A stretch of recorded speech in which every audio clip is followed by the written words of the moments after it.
Chaque année, les marques génèrent les stocks dormants souvent catégorisés comme déchets textiles alors qu'il s'agit de vraies ressources. Chez Witter, on a une mission, les accompagner vers un modèle plus circulaire afin de préserver ces matières nobles durablement dans notre économie. Pour rendre notre mission encore plus concrète, on a créé Valo, la plateforme qui simplifie le déstockage et surtout qui donne à 100% de vos stocks une nouvelle vie.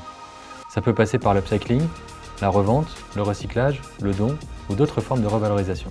Et à partir de là, rien de plus simple. La marque n'a qu'à déposer son inventaire de stock sur la plateforme et de notre côté, on s'occupe du reste.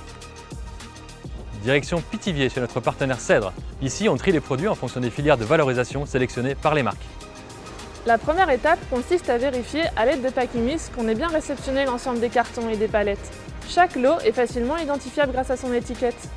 Les produits sont conditionnés par filière, c'est-à-dire que les produits destinés au don seront mis ensemble par exemple. C'est aussi le cas des matières destinées au réemploi. Actuellement, nous travaillons avec Nonasource et Beglarion, deux plateformes de revente de matières dormantes non siglées destinées à de jeunes designers qui souhaitent s'approvisionner en tissus de qualité à des prix abordables. Vient ensuite l'étape de préparation de la matière. Et pour ça, on a mis en place un atelier de délissage et de dégriffage. Cette étape consiste à retirer l'ensemble des éléments et points durs qui peuvent empêcher le recyclage ou le don d'un produit. On vous explique.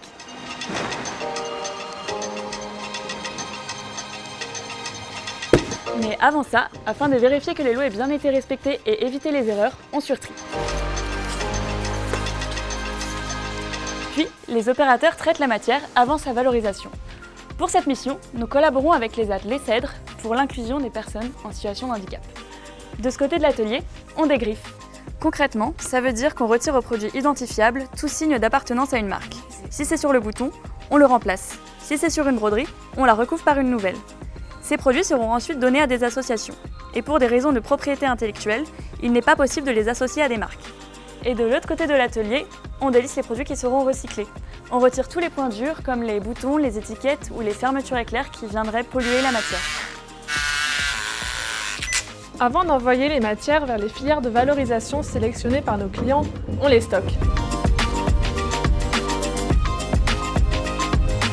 Là, vous pouvez voir les matières destinées au recyclage via la filière Witter. Elles sont stockées dans une logique de massification avant d'être envoyées chez nos partenaires de production. Une fois les minimums atteints, les matières sont d'abord envoyées en filature. Là-bas, elles sont effilochées pour retrouver leur état naturel de fibre, puis mélangées à des fibres vierges et transformées en nouveaux fils recyclés.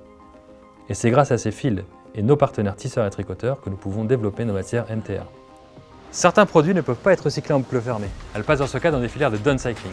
Le downcycling, c'est transformer un déchet en un produit d'un autre usage, comme par exemple des chiffons industriels ou des matériaux d'isolation, ou alors en des matériaux hyper innovants comme les briques de mobilier de chez Fabric.